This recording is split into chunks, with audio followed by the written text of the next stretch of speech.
What's up, everybody? This is Coos, and welcome to another edition of Coos' Corner, your go-to channel for college sports with a heavy dose of West Virginia Mountaineers.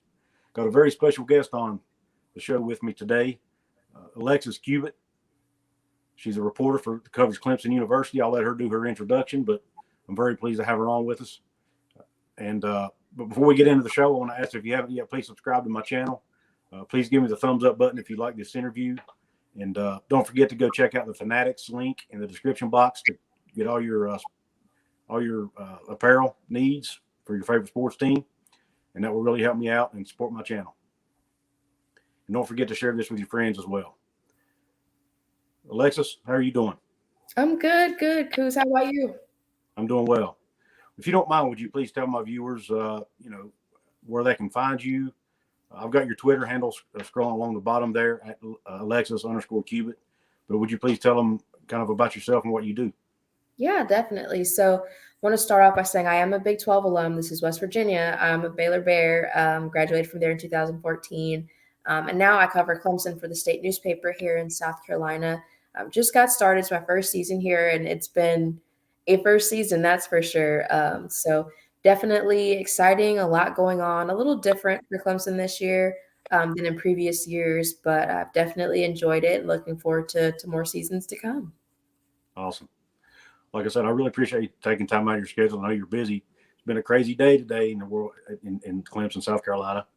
And I'm going to start with that. I'd be remiss if I didn't bring this up. I'm sure my viewers are going to want to know.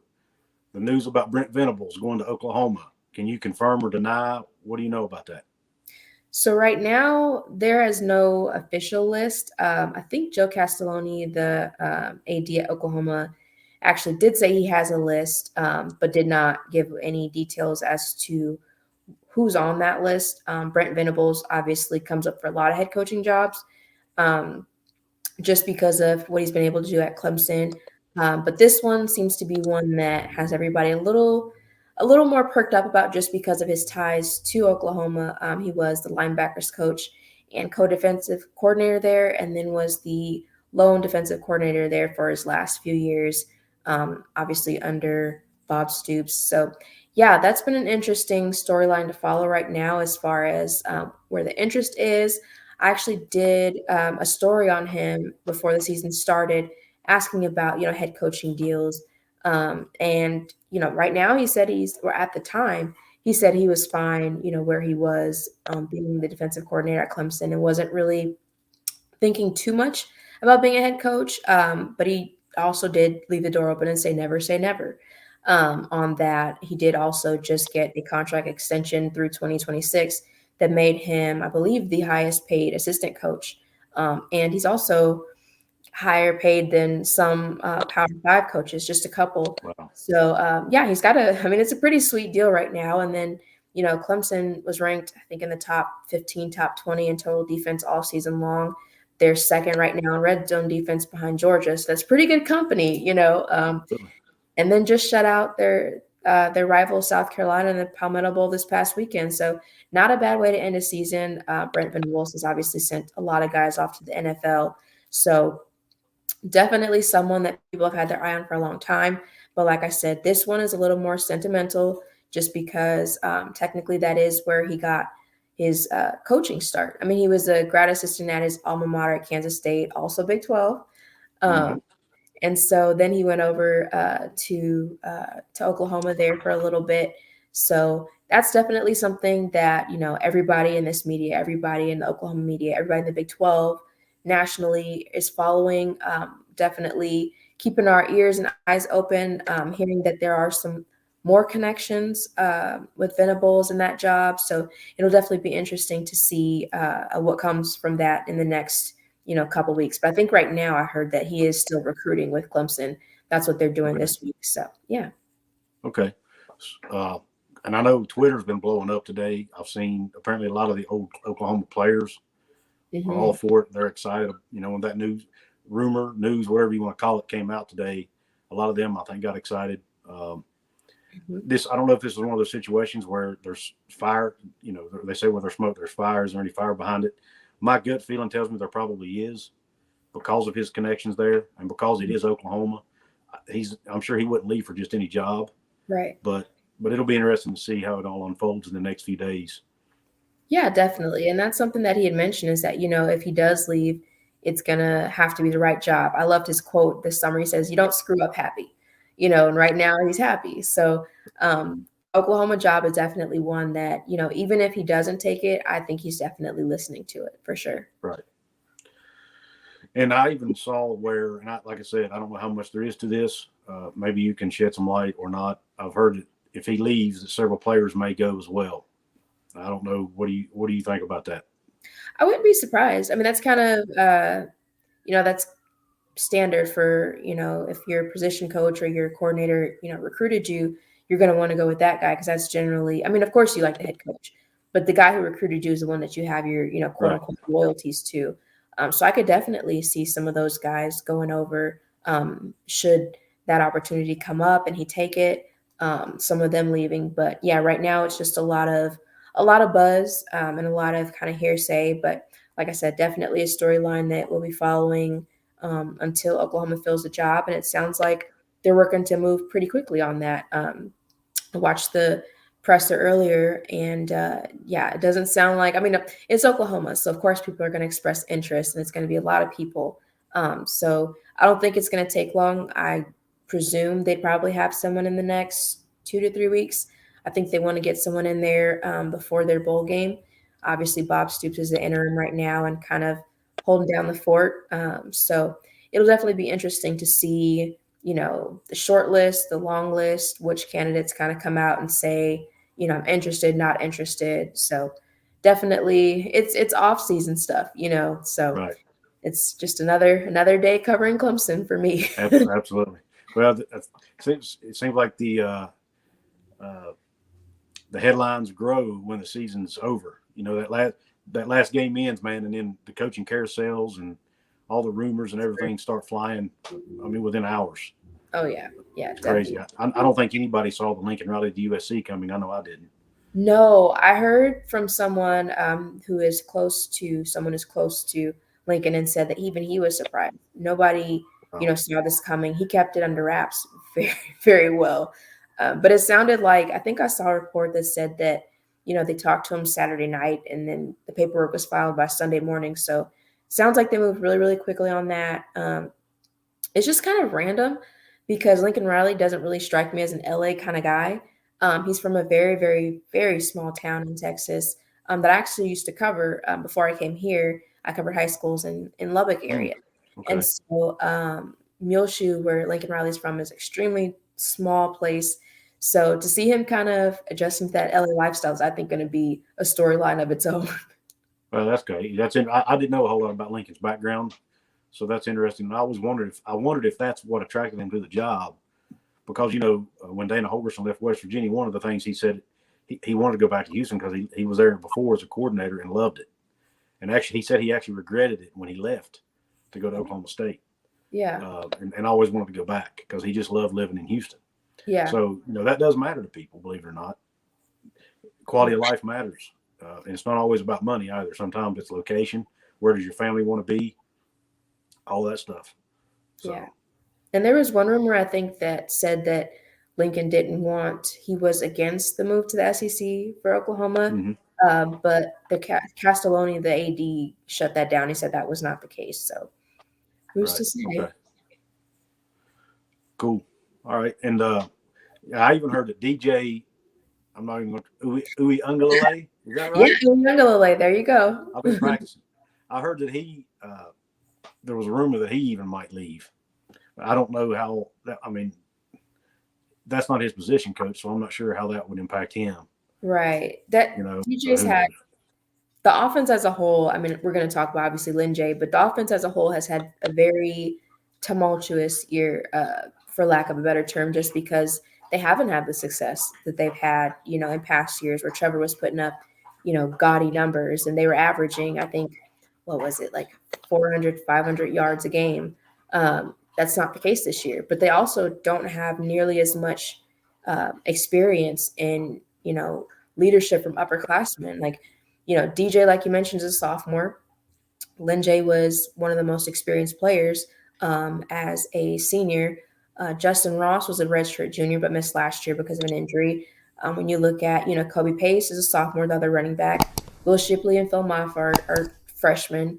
Then you go to the wide receivers where you've got, Bo Collins and Dakari Collins who have come on this year, freshmen. You've got Frank Ladson, who I believe is a sophomore. You have EJ Williams, who's a younger guy, not a lot of experience. A Joe, who was only a sophomore, didn't really play a whole lot this year, but was expected to, get some time. So then you look at the line where that was where the most experience was going to be with Jordan McFadden and Matt Bockhorst. And they just couldn't get healthy, quite honestly. Like, they had so many different injuries. They didn't know who was going to be starting under center.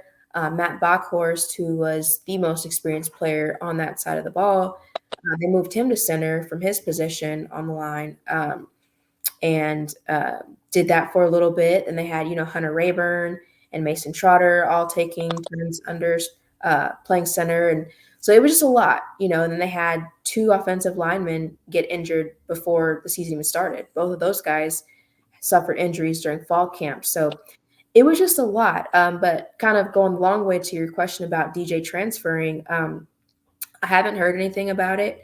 I don't know that he is. I wouldn't be surprised necessarily if he does, but I also wouldn't be surprised if he stays, because he strikes me as a kid that loyalty means a lot to him, and he's going to want to work through things. And, he gave his word to come here. And, the starting job is his. I'm sure Cade Klubnik next year will come in and, there will be a quarterback competition. But for right now, everybody is rooting for him because, where he may not put up the best numbers and it may not be what we thought he was going to be after his games against Notre Dame and Boston College last year. But he still works really hard. He's still a high character kid. And so they've stuck with him this far just because of those intangibles and things like that, and helping him to be more of a leader. Because a lot of these guys are a little more quiet. They're not the talkative kind. But he's really kind of come out of his shell and tried to talk more. And I think they respect the fact that he is coachable and he does try. So, like I said, I wouldn't be surprised either way, whatever he decides to do. But don't be surprised if you see Big Cinco out there next year too. Right. Cool. Yeah, it struck me when I heard that he might transfer because of Venables, when I'm thinking he doesn't really – I'm sure they communicate and he's part of the staff. So I'm sure they have some form of relationship. But if there's this mass exodus of Clemson players, to me that would show that there's some kind of major issue in that locker room. Yeah, and there's turnover that happens, I think, every year. Like I mentioned last year, Ches Malusia and Mike Jones leaving. It was a little different to have 3 players transfer within a month of one another within the season. But from what I understand is that they all were really good friends, and I believe roommates or housemates. And then you had offensive lineman Paul Teo, who decided to transfer not too long ago. And then today, actually, a linebacker, Kane Patterson, opted to transfer out. But I don't think that has anything to do with Brent Venables. Kane didn't really get a whole lot of playing time this year. Right. And so, but that's the other thing too. You have this season, there were a lot of younger guys who really, really stepped up.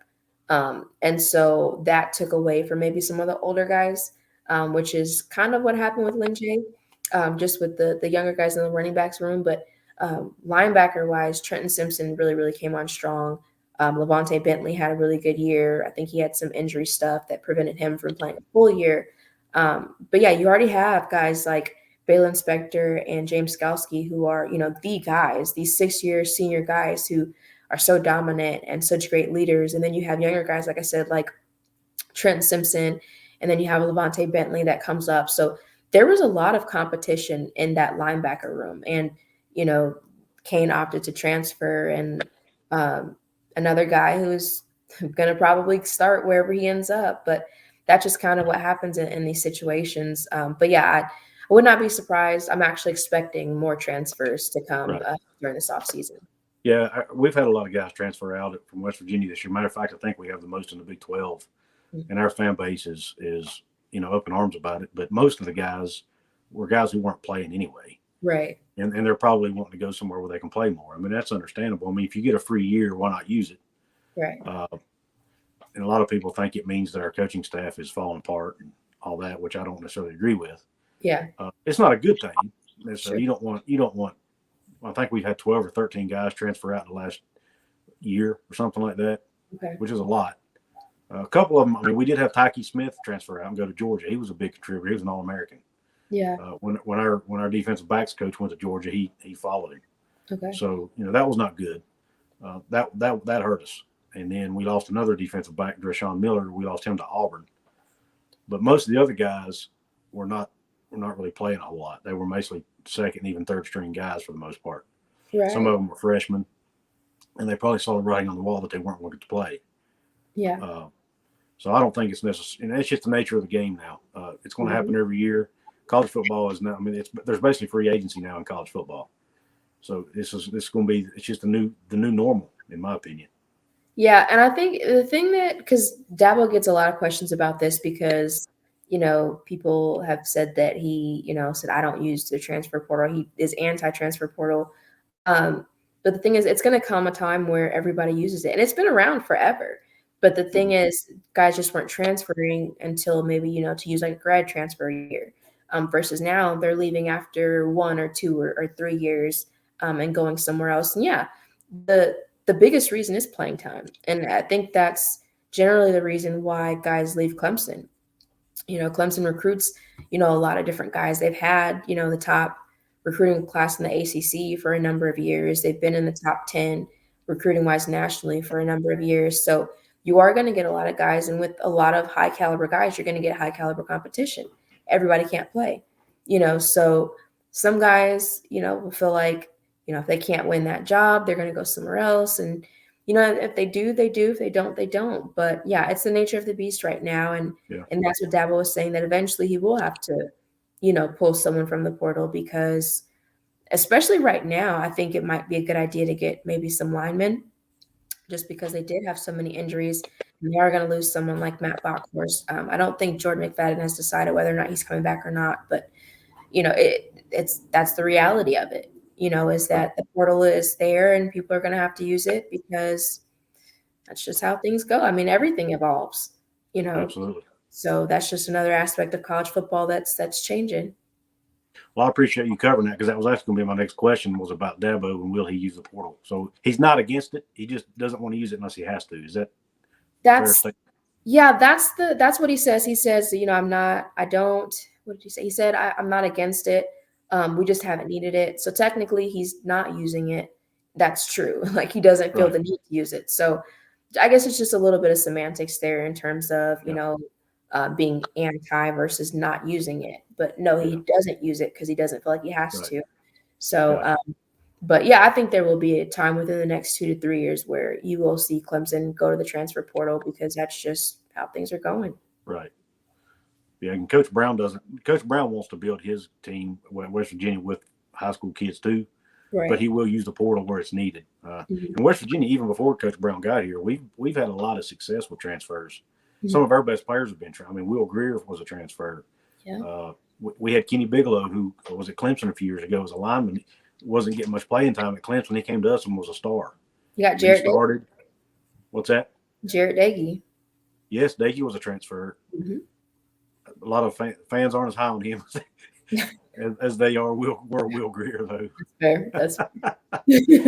But I don't know. He's a lightning rod, man. I like him. I think he's a better quarterback than he gets credit for. But I think we got spoiled a little bit. We've had Geno Smith and Will Greer and some of these really good quarterbacks, and he's not that up to that level. Yeah. And our offense is we're not a good enough offense to where we don't have a lot of room for error, I guess. And if a quarterback, he's basically a game manager is the way I describe him. He's a really good game manager and can make the throws he needs to make, but he's not going to wow you. And when your offense is struggling, you need somebody that'll wow you, really, because you've got to have somebody that can make plays. And he's got to have a lot of protection and a good running game to really be successful. And we've not been consistent in that regard through the course of the season. But now, word is he's thinking of coming back next year for his 6th year. Okay. So we'll see if he does. I'm hoping he'll prove some of his doubters wrong. Yeah. I will say, like in the ACC, you have Kenny Pickett there at Pitt who came back for Right. another year. So Yep. it is possible, some guys just need a little more time to develop. So I'm keeping my fingers crossed for Jarrett because, like I said, when I was in Lubbock, I actually covered Lubbock Cooper, his alma mater Okay. there. And so talked to his coaches there. So Cool. my fingers crossed for Jarrett too. So you know Jarrett a little bit then, or at least have met. Yeah, I actually did a story on him once last year during the pandemic and talked to him and about him working out when he was back at home. And I think Cool. his mom played center for him, so she would Mm-hmm. snap the ball to him, and his brothers would be receivers or his dad would be receiver, something like that. But good family. His coaches always speak very highly of him. I know they're rooting for him back there in Woodrow. But yeah, pretty good kid from my Yeah, conversation. and that's one of the reasons I'm rooting for him so hard because he's such a good kid or good guy. I mean, I think he's probably past the point of calling him a kid anymore. I think he's about 23. A young man, yeah. But no, he's a really good guy, and I really want him to do well so bad, and I think he's got it in him. He just needs I think he needs a better supporting cast, and there's a few things he needs to improve on, but I think he will. I think he'll work at his game. I mean, he's already shown that he will. He did it through the last offseason, as you mentioned. And I think if he does decide to come back, I think he'll do it again. Yeah. So, and that's important to have, good pieces around you because it is. You can make the perfect throw, kind of like with DJ. DJ was not perfect throwing, but there were times where he placed the ball right where it needed to be and receivers just didn't make plays for him, or he didn't have the right kind of pass pro to, have time or the pocket just kind of collapsed on him. So that's also important. But, as the quarterback, you get blamed for everything. You get the credit for everything. It's a very high profile position. So, it just it takes some thick skin to play that position. It does. And he handles it well. I mean, matter of fact, I don't think he gets – I think I heard him say one time he pretty much stays off social media for the most part. Yeah. Which is good. I mean, if you're a quarterback, I don't see how you could survive if you didn't if you didn't stay off it. But I know Coach Brown defends him a lot and says he gets too much flack. But Jarrett Doege also made a comment the other day that he said his dad told him, if you want to play this position at this level, you're going to have to deal with the criticisms and people saying bad things about you. It's just because it comes with the job. Yeah. So I think he had a good upbringing. Of course, he had his older brother that played. Right. It's helped him out a lot. And Seth.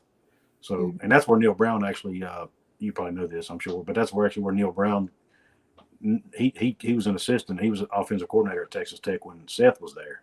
Okay. So he got to know, and Jarrett was just a little kid out there running around, playing around. Coach Brown was playing catch with him, and got to know the family real well. And so when it came time to, he came available in the portal, we got him. Yeah. And, and we got such a young quarterback room other than him. I think he needs to come back. And we do have a really good recruit coming in next year, but, he's going to be a freshman. So I think if Jarrett comes back, he'll be a good, solid leader for those guys in the locker room. Yeah, and that's another thing that I don't think can be emphasized enough is leadership is so important. Like I mentioned with Clemson, they were missing that, vocal leader that could just kind of get in there and be like, rally around the guys. They've got some younger guys that can do that. But yeah, like you said, Jarrett coming back and if nothing else, being that leader, showing the guys the ropes, encouraging his teammates, being that voice, because I'm sure the guys in the locker room still support him. So that's super important. That's half the battle right there is as long as you've got guys that'll be willing to run through a wall for you. Yep. I mean, the X's and O's and techniques and things like that can come with time, but that leadership quality is more important than I think it goes stated. Right. I agree. Real quick, I don't want to, we're getting off a lot of cool stuff here. I bet it's been great. I love it. Lyn-J Dixon, obviously he committed to us on Thanksgiving Day. Right. Transfer out of Clemson, the running back you mentioned earlier. What kind of runner is Lyn-J? Is he more of a downhill guy or is he a twitch guy? How would you describe his game? Yeah, I would say he's a smart runner in that he knows how to make cuts. He knows how to find the holes. He is fast.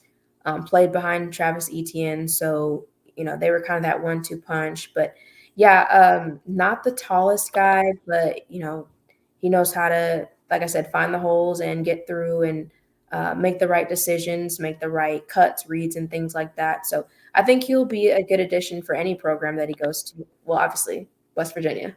Yeah. Yeah. Well, obviously, he hasn't signed yet, I don't guess, but we expect that he will at this point. But and our fan base is excited because, like we were talking off air, Lady Brown, our star back, who just hit 1,000 yards for the second year in a row. He's going to be graduating. So, we're one guy short in that room now, and we're young without him. So we'll have a senior like Lyn-J coming in, I think will help. Now, does he have 1 year of eligibility left or 2? Yeah, just the 1 year. He did 1 year at Clemson. Uh-huh. Okay. I wasn't curious if he had an extra COVID year or not, or if he'd already used that year. Yeah, he never redshirted, so. Okay. That makes sense. Okay. Now, the reports I've read is that he did not get along with C.J. Spiller, the running back coach, and that may be one of the reasons he left. Is there truth to that? So I'll start off by saying when CJ first took over, I think things were fine. When fall camp was around and Lyn-J had the opportunity to speak with the media, he talked about, how much he loved CJ and how, he was holding all of his players accountable and different things like that. And then somewhere along the line, we started seeing where Lyn-J wasn't playing that much or Lyn-J wasn't starting. And I can't remember which one of the media members asked about it, but they asked, what does Lyn-J have to do to get more playing time or to get the start? And Dabo said he needs to stay out of CJ's doghouse. So, of course, that didn't really sit well. So I believe it was that next Monday, we talked to offensive coordinator Tony Elliott about it. And basically what it was just Lyn-J had been recruited by Tony Elliott. That was his coach for, 3 years. That's who he thought he was going to spend his senior year with. But when Tony Elliott got the extension and the promotion, he moved over to tight ends from running backs. And so they moved C.J. Spiller up to running back. C.J. was an unpaid intern for the 2020 season. And, it was a deserved promotion when you look at all that C.J.'s accomplished. He's in Clemson's Athletic Hall of Fame. He's in the He's in the National Hall of Fame. So he's not, he's got like all kinds of records at Clemson. So this is someone who, was born from this program, came back to this program, and now is getting his, coaching career started with this program. So it was a great move. I think Clemson was right in doing that. But the thing is, it's one thing to, see a guy as, an intern versus seeing a guy as your coach now. And I think it probably did start out well. But then when you have two, extremely talented freshmen in Phil Maffa and Will Shipley, and then Kobe Pace was someone who had a really good freshman year also last year playing behind ETN. So it created a little bit of competition. So when the fall depth chart came out, it had an or. It was Kobe Pace or Lyn-J Dixon. So we never really knew who would be the starter, although it was assumed that Lyn-J was, because Dabo generally tends to favor older guys. Mm-hmm. So, we're just like, okay, this is just a formality. It's probably going to be Lyn-J. But as fall camp went on, there's still no starter name. They're still talking about how good the competition was. So we're thinking, okay, we'll see how this goes. Then when the season opener rolls around, it's Kobe. Lyn-J was out the first half. And so that was kind of a different situation. And then he ended up starting the next week, against SC State. And then things just kind of started to crumble after there where, less and less Lyn-J. So he opted to transfer in September, didn't play the whole season. So it was a little bit alarming just because generally guys wait until the end of the season to transfer. But then you had him, and then shortly after he announced, another running back in Mikey Dukes opted to enter the transfer portal. So it was a lot of questions about what was going on. The freshman I mentioned, Will Shipley, was talking last week and mentioned that there was some jealousy and emotion in the running backs room. He never called anyone by name, just said that was the case. And we asked him, or one of the media members asked Will Shipley how CJ handled it. He said he handled it well, kind of echoed Lyn-J's comments from fall camp and said that, CJ's no nonsense. He's going to hold you accountable. You're going to go in that room if something's going on, but off the field, he's going to he's still going to care about you. You know, he still cares about you as a person. You can come to him and talk to him about anything. So it was a little of an eyebrow raiser that Lyn-J transferred out. But obviously he found somewhere, and, you know, we'll likely start there. Won't have to worry about that same kind of competition. But Yeah. it was definitely a different kind of situation. And I mean, maybe he felt blindsided because he did feel like, you know, he was the heir apparent to that starting position, but then the competition started heating up a little bit, and maybe, you know, some things he didn't necessarily agree with CJ Spiller, but, you know, that's where we are now. And, you know, just kind of seeing how he does at his next stop as a Mountaineer. Yeah. So you didn't see any signs that there was like any locker room issues between him and the rest of the players or anything like that? No, they were always very cordial, very spoke very highly of one another. You know, I think he even at one point this season, it was actually a couple weeks ago, he quote tweeted one of Clemson's tweets and was congratulating Kobe Pace because Kobe had a career yardage game. Gotcha. So, you know, it wasn't like I don't think he has a problem with his teammates or any of those guys because, you know, they still follow him. He still follows them.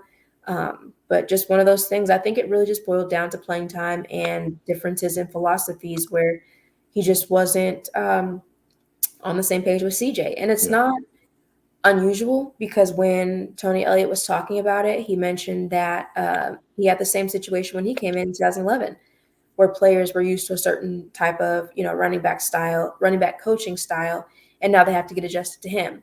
But they were able to find common ground when he was able to kind of get them together. And that's what Tony said was that, you know, CJ was going to have to be the alpha dog and really establish his management style, his leadership in that room. And if players didn't like it, then, you know, they have to go. Right. Well, you know, now players can transfer with no penalty, and I think that's before those guys were probably more likely to hang in there, knowing that if they do transfer, they're going to have to sit a year. Mm-hmm. Now they don't have to. But like we talked earlier, the nature of the sport has changed so much with instant transfers, the NIL stuff. I mean, everything has just totally changed the sport to where it's almost like semi-pro now to an extent. Yeah, you know, with free agency and all that. Yeah, it is very different. I think it's a lot because, I mean, generally speaking, we're still dealing with the effects of COVID. You know, there are still those lingering things. There's still people getting sick with COVID. Clemson had a couple of players. Kobe Pace was one of the players that tested positive and had to be out for a little bit. So, you know, you have that. And then, like you mentioned, you have the NIL situations, which I don't really think is so much a locker room distraction as it is just another thing that kind of, you know, makes college a little more complicated. And what I mean by that is that it's another aspect of life that players are having to deal with. Some programs do have things in place that are NIL-ish.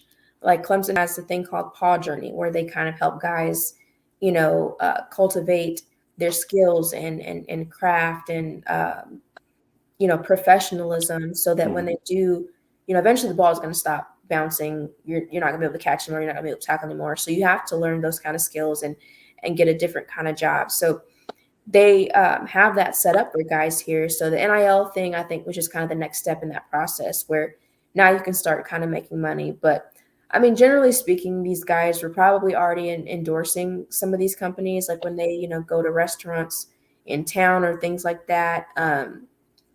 They're just now getting paid for it. So, you know, you do have some that now it does create maybe a little bit of a sense of less urgency to want to go pro, because that's a lot of the guys' motivations, right? Is that, you know, they want to get paid. Some of them don't come from the best upbringing. So they want to try to make money and they have to go to the league to do that. Now they don't have to do that. So maybe there's a little less motivation in that aspect because they don't have to, you know, worry about that. But I still feel like you still have to play hard because nobody's going to want to endorse, you know, the fourth string, whatever. So, you know, you still have to play hard to be able to get that time, to be able to be seen and to get those NIL deals. But yeah, it's just a very very different time in college football where there's a lot of moving pieces, a lot of different things that, players, coaches, administrators, media members have to kind of adjust to. And, we're just kind of figuring it out together, I guess. Right. I agree. One more thing, and I'll let you go. Bowl game. I think I read on your Twitter that it's looking like the Gator Bowl probably for Clemson. Is that right? Yeah, Gator Bowl or Cheez-It Bowl. So they'll be in Florida somewhere. But those are kind of the two that have been floated around. I was told by someone that it's probably going to be the Gator Bowl. So that'll be the New Year's Eve deal there in Jacksonville. So it will be interesting to see. It's the first time since 2014 that Clemson has not played in the college football playoffs. Also the first time that they have not played for an ACC championship. So they were able to go out recruiting earlier this week, and whereas in past years they're preparing for that conference championship game, they're recruiting this week. They'll have a little more time for bowl prep. Guys will be able to relax and study for finals without having to worry about game stuff. But yeah, it'll be interesting. I believe that selection process happens on Sunday, so we'll know for sure where Clemson goes, but. More than likely, I'm thinking it'll be the Gator Bowl. Any idea who their opponent will likely be at this point? Not sure. I can't remember what one of the projections had, but yeah, not sure right now who that'll be. Okay. Or good luck to them with the Gator Bowl. So that's where they'll end up. West Virginia's played in that bowl a lot over the years, and it's a pretty cool game usually. So it's typically very competitive, and I know who doesn't want to go to Florida in December, right? It'd be a lot better than well, I like snow, so I would. Really? Yeah, I'd love to go to Florida right now. Trust me, it's cold. It's in the 30s here, so Florida would be nice. Oh yeah. Well, listen, everybody. Alexis Cubit, check her out. She's at Alexis_Cubit on Twitter. Check her out. She's always tweeting out stuff anytime there's new updates in college football. She's always, especially, I'm sorry, I got distracted. I had somebody sent me a text message, and I think it had to do with college football. I was going to ask you about it, but I missed it. It had something to do with Brian Kelly. Apparently, is being courted by LSU pretty heavily. They finalized that. He'll be the LSU's new coach, from what I believe. Okay. Yeah, Brian Kelly's. Yep, it's LSU. Okay, so anyway, now I knew they were courting him pretty hard. I just hadn't heard anything official on it yet. Yeah. Well, I can't say that I feel bad for Notre Dame, but I don't want to go there. Just Notre Dame college football. I'm not a fan of Notre Dame. Gotcha. But, well, Alexis, once again, thank you for coming on. I know you're busy, especially today with all this coaching stuff going on. I appreciate you taking time out of your schedule. Yeah, definitely. Thanks for having me. And good luck to Clemson in their bowl game. You have a good night. Thanks, you too. I hope you enjoyed my conversation with Alexis. I really enjoyed talking with her, learning more about Clemson football, learning about the Brent Venables situation, and also what Lyn-J Dixon might bring to the Mountaineers. Can't wait to see him on the field. Listen, let me know what you think in the comment box about Venables possibly going to Oklahoma. Do you think he's a good fit for the job? What do you think about the reports that DJ might go with him and some of the other players might go with him? Let me know in the comments. It's a crazy time to be a college football fan right now, but it's fun, especially for us YouTubers. Don't forget to subscribe. Hit the like button if you enjoyed the interview. And don't forget the Fanatics link for your sports apparel needs. Don't forget to check out this video right here. Thanks for tuning in. Until next time.